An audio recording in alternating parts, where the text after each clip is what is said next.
beginning in verse 1, and we will kind of jump around. But I'm very excited about this message. I've been studying Romans 1 for quite a while now. I feel like I just keep rereading it and uh, just keep digging deeper and deeper into it and learning more and more. It seems like you should be able to read it once and just kind of understand it, but it's kind of like Romans is kind of like an onion. You have to keep peeling back the layers, and the more and more you go, the deeper it gets, the more you understand. So let's begin in verse 1. It says, Paul, a bondservant of Jesus Christ, called to be an apostle, separated to the gospel of God. First and foremost, he designates himself as a servant. He's just here to serve Jesus Christ. That's who he is. He says he's called to be an apostle, so he was. That's something God drew him towards. He called him on the road to Damascus. I mean, that's a pretty powerful way to persuade someone. And it says he's separated to the gospel of God. I think that's in the sharing it, but I also think it's in the way that his life is designated. It's set apart in a way that he's not like everyone else in the world. His life is set apart, and I think that's something that we're called to as well, and I think we'll make that point just a little bit later. So he says, which he separated to the gospel of God, which he promised before through his prophets in the Holy Scriptures. He's getting into a section here, verse 2 through 5. It's like an introduction to who Jesus is. He gives a short little bit on who Jesus is. So he promised through his prophets in the Holy Scriptures concerning his Son, Jesus Christ, our Lord, who was born of the seed of David according to the flesh. He's covering the fact that Jesus was a person. He's on the earth. They knew he was coming. And then he arrived. It was all predicted beforehand in the way that it was supposed to be. It says, and declared to be the Son of God with power according to the Spirit of holiness by the resurrection from the dead. So not only was he here, we just knew that he existed. He came from David. Okay, people can see that, but it says here he's declared to be the Son of God.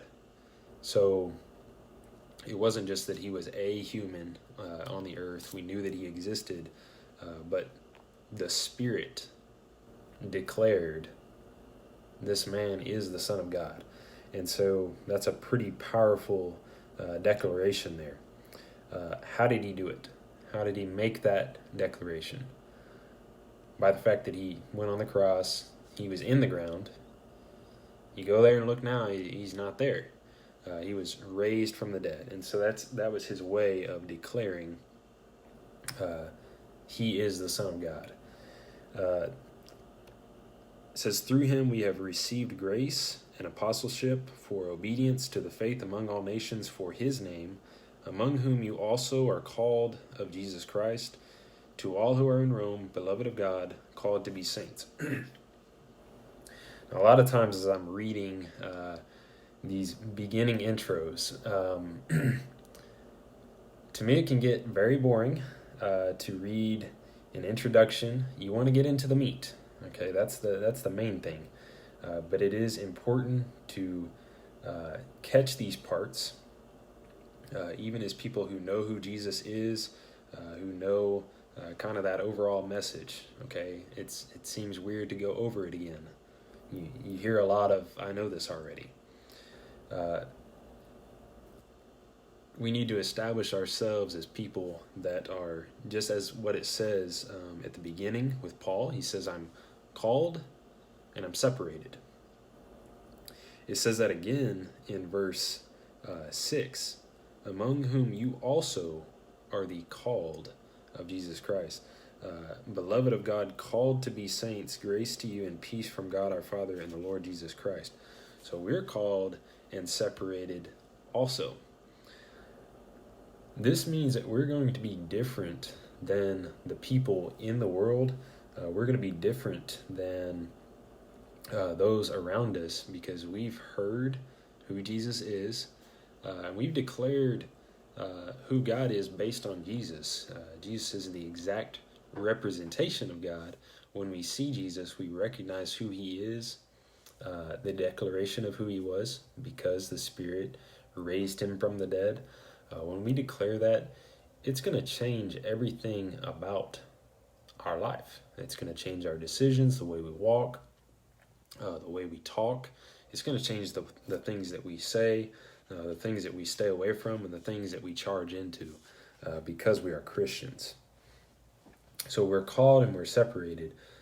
Saints here is coming from that adjective, set apart. Now, sometimes saints can be a noun.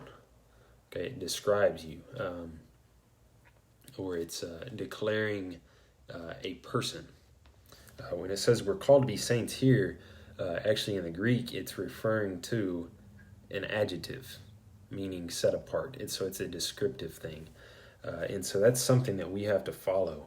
It's a description of who we are. We are called to be set apart. And so, again, that backs up the idea of us being very different from the people that are around us. If we look over in 1 Corinthians 1, in verse 23, it says, "But we preach Christ crucified, to the Jews a stumbling block, and to the Greeks foolishness." Now, this kind of captures the separation, that called and set apart nature that we have. For us, we're going to see Jesus raised up out of the ground. When I hear that and I see, okay, he was raised up out of the ground. He wants to forgive me. He wants to love me. He wants to raise me out of the ground once I end up there. To me, that's exciting. I mean, that's great news. That's the gospel. That's good news. I'm attracted to that. But to this other group here in 1 Corinthians chapter 3, it says that concept to them, it was a stumbling block, and it also represented foolishness to the Greeks. They simply have a very different reaction. I mean, that just, to them, it sounds preposterous. It sounds like foolishness. It sounds like something that simply cannot be. And so we're already being set apart in our mindset based on that gospel. So I want to skip ahead. He does give some other introductory comments, but to me, what it starts getting into in verse 16 is just so excited. I have to jump ahead to that. It says, "For I am not ashamed of the gospel of Christ, for it is the power of God to salvation for everyone who believes, for the Jew first, and also for the Greek." He's declaring that nothing about this message does he have any shame in. Whenever he thinks about the message, verse 15, he says that he's ready to preach the gospel. He feels obligated towards that task, and he is not afraid of his nature of being set apart. Okay, I intend to be a school teacher. Okay, I just grew up in the Huntsville school system. It was a public school. I know what it means to be set apart. For anyone to be different, even if it's not in the name of Christianity, when you're different, that is a cause for shame many times. People will try to get you to feel ashamed for being different. It leads to all kinds of things. Even in, just kids will bully others. They will mistreat them in so many ways. Here's Paul saying, everything about me is different to those around me, yet I'm not going to be ashamed for anything, for what I stand for, the things I say, the things that I do, the different lifestyle that I have. I'm not ashamed of that. And I think he's, in a way, calling for us to do exactly the same. You see, he doesn't peek around corners and wonder, is there an unbeliever over there that's going to see my faith? I can't do this around them. He's not worried about other people seeing what he believes and also his different lifestyle. So, in this concept of being unashamed, I think of Jesus' Sermon on the Mount. He talks about this idea of when you pray, you shouldn't do it, on the street corners, shouting aloud and using all these words. He said, this was him speaking to the Pharisees because they did it for a show.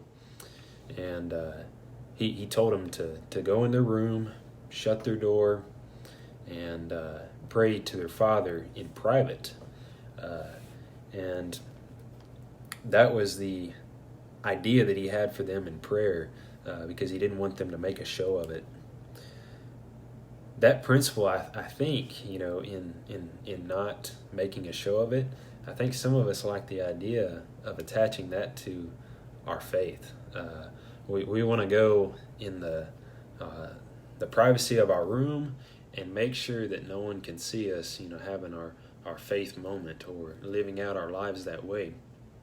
Or perhaps on Sunday mornings when we're in the church building and we can see other people that are like-minded, well, they're not going to make fun of us when we have faith, when we live a certain way that's good. And so there's nothing really that courageous about that, because we're around like-minded people. We need to be mindful and check yourself. Am I becoming ashamed of the way that I live? Because other people, they make fun of it. I've been made fun of it for the things that I abstain from. Not talking the same way as other people, not doing the same things as other people, spending time, developing my faith and saying that I trust in God and all these things. People don't like that, or they think that's dumb, or they just think that, I should be ashamed of that.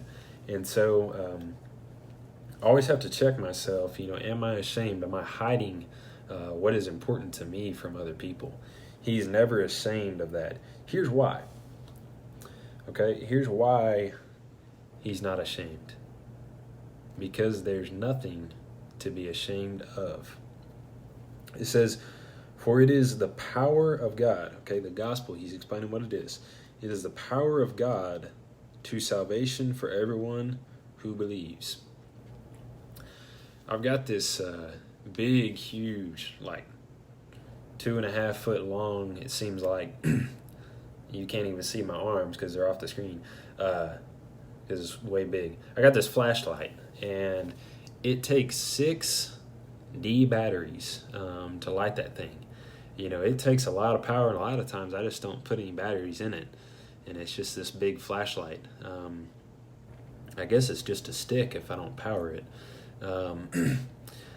But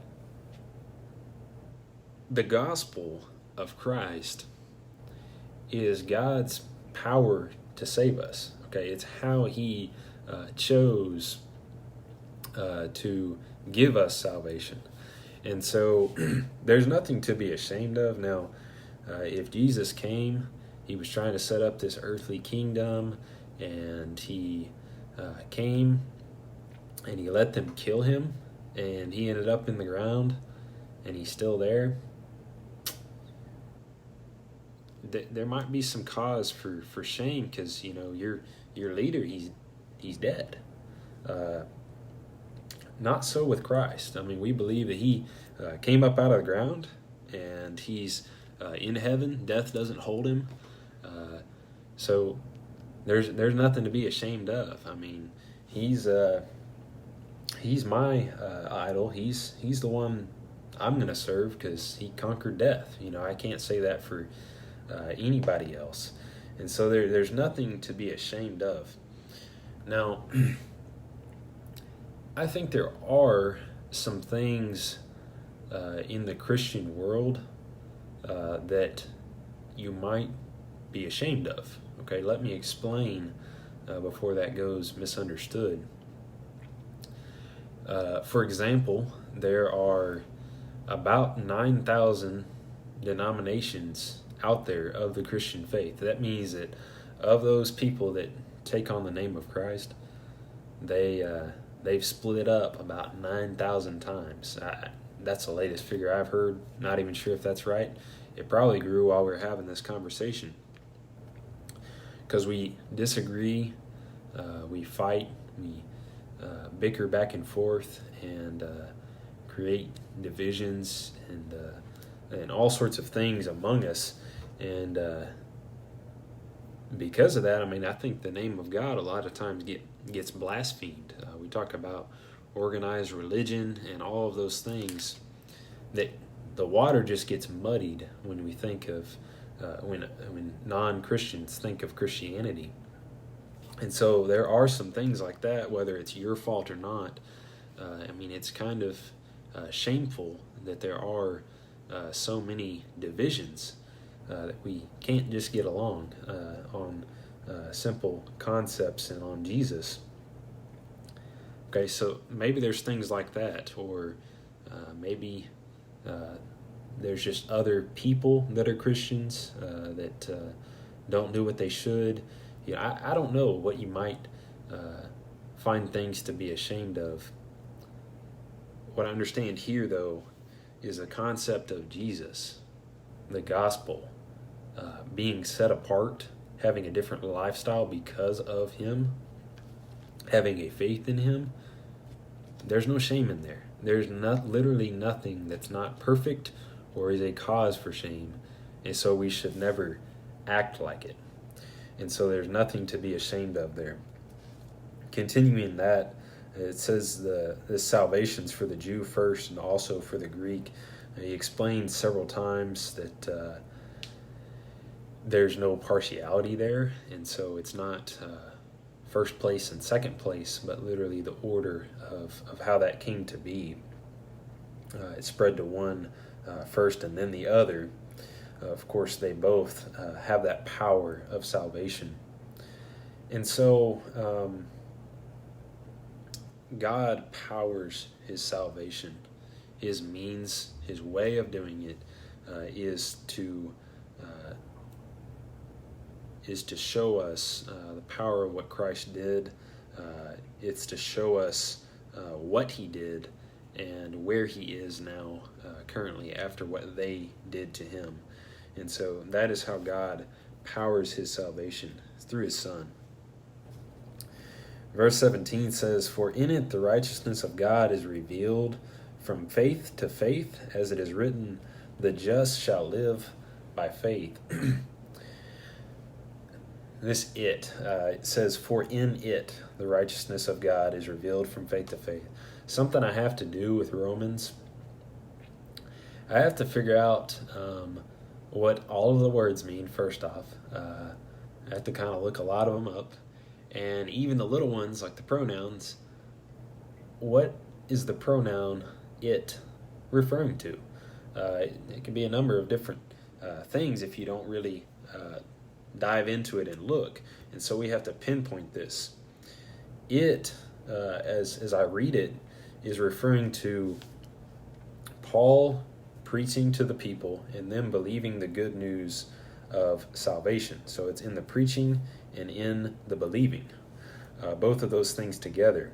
For in those things, it is the righteousness of God that is revealed from faith to faith, as it is written, the just shall live by faith.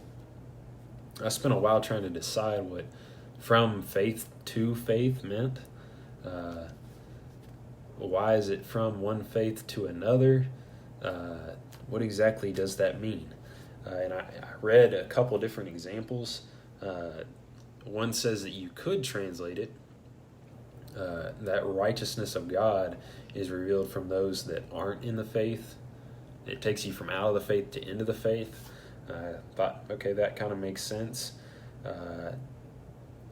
I saw it as a beginning and ending with faith. From faith to faith, it begins and ends. That righteousness being revealed, it begins and ends with our faith in God. He reveals it as we do that. So that was one way. And the third and final way, which I kind of lean towards, is that it was the concept of us all believing. So the idea of it's mutual. I believe here, another person believes. When we all believe, that righteousness is revealed. I believe this kind of because verse 8 and verse 12 says, "First, I thank my God through Jesus Christ for you all, that your faith is spoken of throughout the whole world." Different people around the world see the faith of the people there, and they speak of it. I mean, it's honorable. And so good things are revealed from their faith. Verse 12 says, "That is, that I may be encouraged together with you by the mutual faith, both of you and of me." And so back to verse 18, I can see that as a way that God is revealing his righteousness as other people throughout the world believe in him. We have faith in him. However you want to look at it, through the preaching of the gospel and people believing it, when we do that act, when we live out that gospel and how it changes our life, when we do that, that righteousness of God is revealed to us. That's as simple as I can put it, and that's God's way of doing it, of revealing it to us, is us understanding the gospel. I mean, if you divide all of history, there's before Christ, and there's Christ, and there's after Christ. I mean, that's, I think, kind of how God looks at it, is everything was preparing. If you look at verse 2 of chapter 1 here, they promised beforehand through the prophets in the Holy Scriptures, Jesus is coming. He arrives here, and he still is. They killed him, but he's still alive. So everything is revealed through Jesus Christ. And by us believing him, by us seeing who the Spirit said Jesus was, God's love, God's right way, righteousness, it's revealed to us through that faith. Now, verse 18 says, "For the wrath of God is revealed from heaven against all ungodliness and unrighteousness of men who suppress the truth in unrighteousness." I want to kind of stop here in the lesson, and I want to kind of, I guess, collect my thoughts. I want to reiterate and re-explain why this is so important. Because sometimes you get into a little bit of too in-depth of a study and you'll miss the entire message. Paul is revealing the gospel message right now as we're reading it. Okay, we need to understand we're not ashamed of it. We need to understand what it is. Jesus came, he died, he's not dead anymore.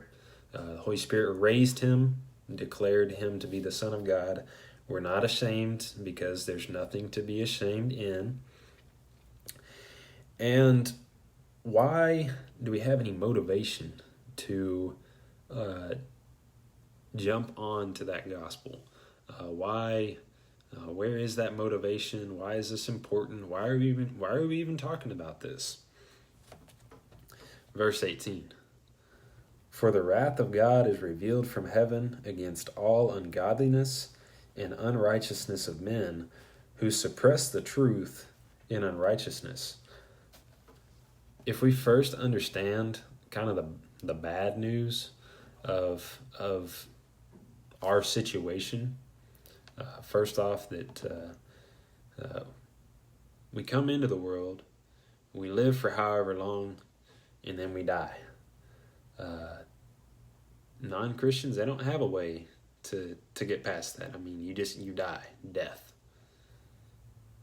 Some will claim they're not scared of it, but they don't like it. I mean, I don't think they do.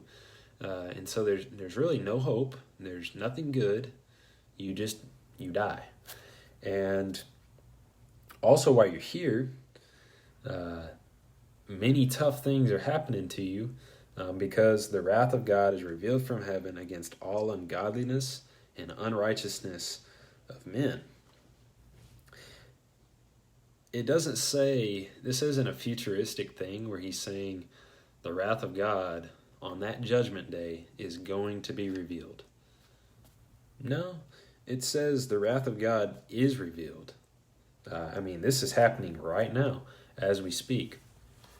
And so understanding the bad news makes clear the good news. Now, his wrath is being revealed right now, not the full extent, obviously. As Judgment Day comes, it's going to be in a full way. But if we read on ahead, you can see some of the ways he's going to explain this. In verse 24, verse 26, and verse 28, later on in the chapter, he talks about how he gave these people over, these people that suppress that truth in their unrighteous ways, their ungodliness. He says he gives them up to certain things. That's part of his wrath. So let me stop and ask, why does he use the word wrath and not judgment? Because when I think of judgment, it's more of a courtroom type decision that I think of. And of course, a lot of times the judge, when they're making their courtroom decision, they might have some emotion behind it. You know, if the person killed a small child or any type of injustice, I'm sure they feel emotional about it. But they have to do the lawful thing. They're thinking more of, I just have to follow the laws and be a judge of what was right or wrong. They think of things in those terms. In this case, God is the judge, but he's also the victim.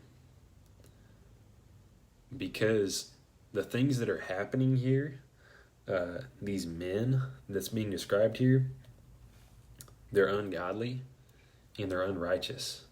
So all of the bad things that are happening, they're hurting God and who he is, because he created them to do good, to love and do what is right. They're doing the opposite. And so that hurts him.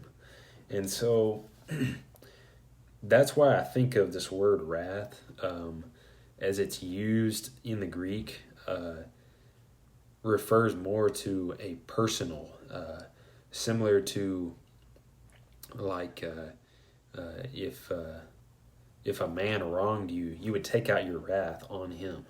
And so it's a personal thing. I was upset. I'm gonna do something about it. This ungodliness, this word means it's a disregard for God's person. So they don't regard him as God.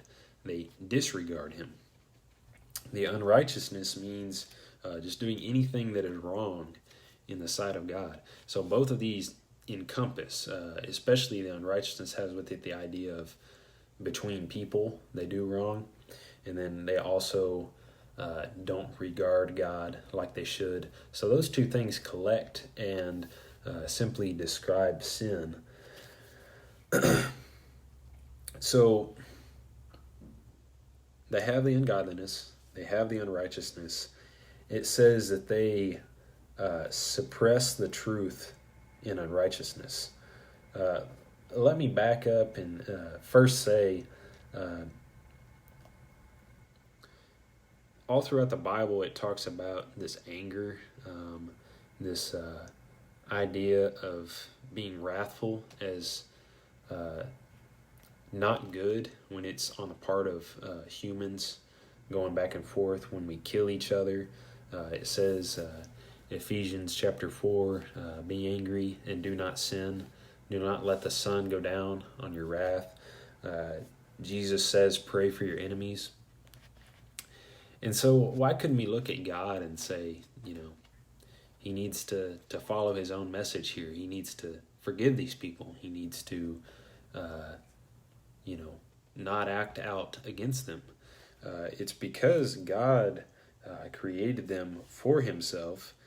He created them to do what is right. And he's simply put, the wrath that he's giving them right now is a wrath or a thing that he's giving them up to. Verse 24, 26, and 28, he uses this phrase, he gave them over to it. He's not really putting them in the situation as much as he's allowing them to put themselves in that situation and deal with the penalty that they gave themselves. And I think that's what's happening here. But also God is described as just. He gives them the opportunity of forgiveness. He gives everyone every chance possible. And I think that's a big part of Paul's argument, that he is giving them an opportunity to believe. Again, this idea of suppressing the truth in unrighteousness. I think of anytime I've been hanging out with friends and maybe one of them leaves their wallet or their phone out on the table, and we're just playing around, so we take it, pass it down the line, and that person takes it and puts it in their pocket, or they sit on it or something, and then they can't find their wallet or their phone or whatever. It's always mildly funny. And anyhow, they take that thing, their wallet or phone or whatever it is, they suppress it. They hold it down, and they try to keep it from being known from that person of whom it belongs to. And that's what's going on here. This idea of suppressing or holding down something that is true, that's exactly what they're doing. They're taking truth about God, the right ways to live, and they're pushing that beneath them. I don't want to see it. I don't want to think about it. I don't want to know it. I just want to live however, I'm on the throne. That's how they acted. And so they would suppress what was true, what was right, and go for whatever they thought was okay. Verse 19 says that because what may be known of God is manifest in them, for God has shown it to them. Now it's fixing to go on a long journey of describing these people that suppress that truth, that they don't become attracted to the idea of there is a God, I need to submit to him. They go the opposite direction. And so it talks about them. It says, what may be known of God is manifest in them. That word manifest just means is made clear. So God showed himself to these people. He showed himself. He made himself very clear. And sometimes I wonder exactly how he maybe did that, or what all they may know. Because I look at passages like the idea of us, faith comes by hearing, and hearing by the word of God. So how can people possibly know about God if they haven't heard the word? And yet here it's saying that God made himself clear, but not through his words, really.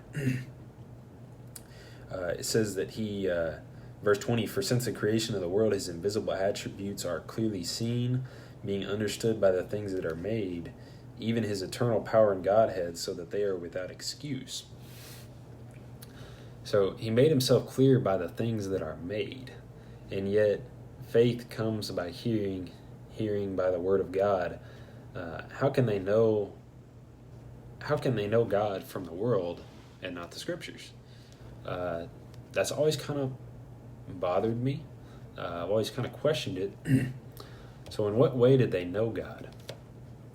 I don't think they knew necessarily everything about God.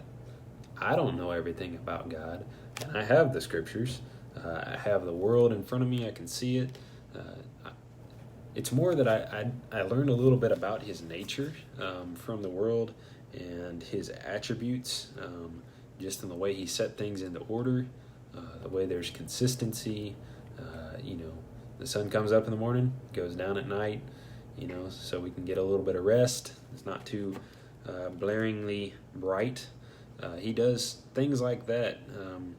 He keeps the earth at a temperature at which it's livable. So he does things like that that we. He says that he was clearly seen, that he could be clearly understood, that he was clear in their hearts because he showed himself to them. It's funny. Put Acts 14:17. I don't know if you can see it, but in my notes I do have that coming up there. So let's go ahead and look at that. I like that was brought up. Acts 14, I want to back up and read, starting in verse 15. It says, "Men, why are you doing these things? We also are men with the same nature as you, and preach to you that you should turn from these useless things to the living God who made the heaven, the earth, the sea, and all things that are in them, who in bygone generations allowed all nations to walk in their own ways. Nevertheless, he did not leave himself without witness, in that he did good. He gave us rain from heaven, fruitful seasons. He filled our hearts with food and gladness." God has repeatedly shown himself. He's made himself clear. Not necessarily everything about him. Okay, we can't just look and know every single thing about God just because you saw his creation, but you see that he exists. I think that's the key there. You know he exists. You know he's there. You know something created this. The difference between what they're doing, they're saying, "I am God." They're saying, "I know there is a God, but he's not in charge of me. He's not in charge of this world. I am." That is what is being said by these people. Verse 21, because although they knew God, it wasn't that they missed it. It wasn't that God didn't make himself clear.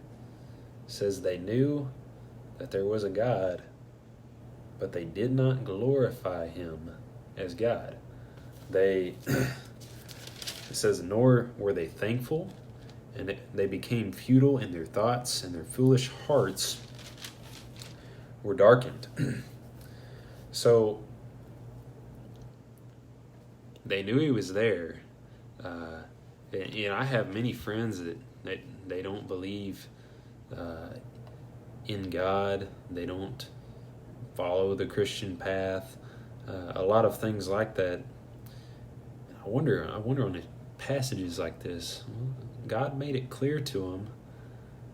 Okay, they know in some form, or they've suppressed that truth. I have no doubt in my mind, because God said He made it clear to people through His creation. When they wake up and they see the way things are made, at some point they knew something made these things, and they had the opportunity to seek that out, to honor Him, to know I'm not in the throne seat, or they suppressed that truth because of their unrighteous deeds. Verse 18, the last part of it, they suppressed that at one point, and they made themselves God. They made themselves in charge of the way their body they're going to handle things. And so they suppress that truth, and they go about living however they decide to live. So I do want to continue in this study. I know there's a lot more. I feel like we barely got into it. There's a lot of good things in Romans, a lot of good things in chapter 1 especially. I want to quickly summarize, because I do feel like it was hard to keep everything contained and understanding this passage. A quick summary I think would be is that what we're reading here, we're going to read about all sorts of bad things that people are doing. We're going to read about Jesus. Why would I be telling Christians, you, about this message? It's something you've heard before. It helps us understand that everyone around us, God has made Himself clear to them in some form. Not that they know everything, not that they've seen Him, but that they've seen the evidence that He exists. They have the opportunity to look to Him or to suppress His truth. And we have to point to the fact that He is there. I mean, there's a lot of people that are on the bubble. They don't know what to think. They don't know that God should be in charge of their life. We have to teach them those things. We have to teach them the gospel. Okay?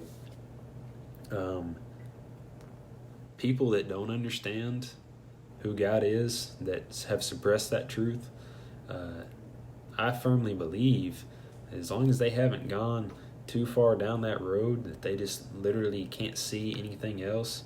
You think about Saul. He was murdering Christians. God, verse 1, called him to be an apostle. He was separated to the gospel of God. Jesus redeemed him, the power of that salvation. Jesus is the power of God's salvation. It's a lot of power. It redeemed Saul from all his wrong ways. He was suppressing the truth. He said, Saul, Saul, why are you persecuting me? And he called him, he separated him to do the work of God. That's pretty exciting, that He loves us that much, that even while we would do wrong, He seeks us out. Makes me wonder why Paul said in verse 16, I am not ashamed of the gospel of God, the gospel of Christ. It's because there's nothing to be ashamed of. He's called to that. He's separated for that. We need to be calling other people too. We need to not be ashamed to share that with other people, because it's truth. I mean, we're calling people to acknowledge God as being in charge, and we're showing that we'll live that out in our life, and good things are coming from it. Salvation, mainly. But also, when we suppress that truth, when we fall into unrighteousness, the wrath of God is being revealed, and it leads to nothing but death. And so, the gospel is a very exciting concept. It draws me in. There's no reason to be ashamed of it, to live it out, to let people see it, and to share it with other people and explain it to them. If they want to suppress it, we feel very sorry about that choice. But when they accept it, it's truly a beautiful thing, because they can be as awful, as sinful, as bad as they were. But God will call them into his family. He will call them into his fold, and he will forgive them, and he will love them, and they will become a part of his family with us. And so nothing to be ashamed of there. We'll continue this on Wednesday night at 7. We'll continue in Romans and see what else is there for us to learn about. Thank you guys for joining in, and let's go ahead and finish with a word of prayer.